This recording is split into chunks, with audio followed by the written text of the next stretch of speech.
Hi అండి, welcome to all. So ఈరోజు వచ్చేసి సాటర్డే అండి. సాటర్డే వచ్చేసి నేను ఇంట్లో వచ్చేసి ఈ విధంగా పూజ చేసుకున్నాను అనమాట. సాటర్డే కాబట్టి దేవుని సామాను ఫొటోస్ అన్ని క్లీన్ చేసుకొని ఈ విధంగా అయితే నేను పూజ చేసుకోవడం జరిగిందనమాట. సో మెయిన్ బ్లాగ్ అయితే షూట్ చేద్దాం అనుకున్నాను, కానీ కుదరలేదనమాట. అందుకే మీకైతే మినీ బ్లాగ్గా సెర్చ్ చేసి చూపిస్తున్నాను. చూడండి, సాక్షాత్ వెంకటేశ్వర స్వామి చూస్తుంటే అలాగే ఉండిపోవాలనిపిస్తుంది అనమాట. మార్నింగ్ 5 o'clock తీసేసి ఈ విధంగా పూజ అయితే చేసేసుకున్నాను. ఇక్కడ వచ్చి చూడండి, మేము వచ్చేసి ఇక్కడ కార్లో అయితే వెళ్తున్నాం అనమాట. ఎక్కడికైనా అనుకుంటున్నారా, మధ్యకేరలో ఉన్న గోకుల టెంపుల్కి అయితే వెళ్ళామన్నమాట. అక్కడ వచ్చేసి వెంకటేశ్వర స్వామి ఉన్నారనమాట. ఇంతకుముందు మా బావ వాళ్ళు వచ్చేసి అక్కడే ఉండేవాళ్ళు, తిని కూడా అక్కడే ఉండేవాడు కాబట్టి టెంపుల్ చాలా బాగుంటుందని అన్నాడు.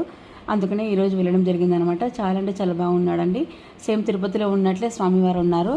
ఇక్కడ గుడి చుట్టూ కూడా చాలా స్పేషియస్గా ఉంది. పక్కన వచ్చేసి ఫంక్షన్ హాల్ కూడా ఉందన్నమాట.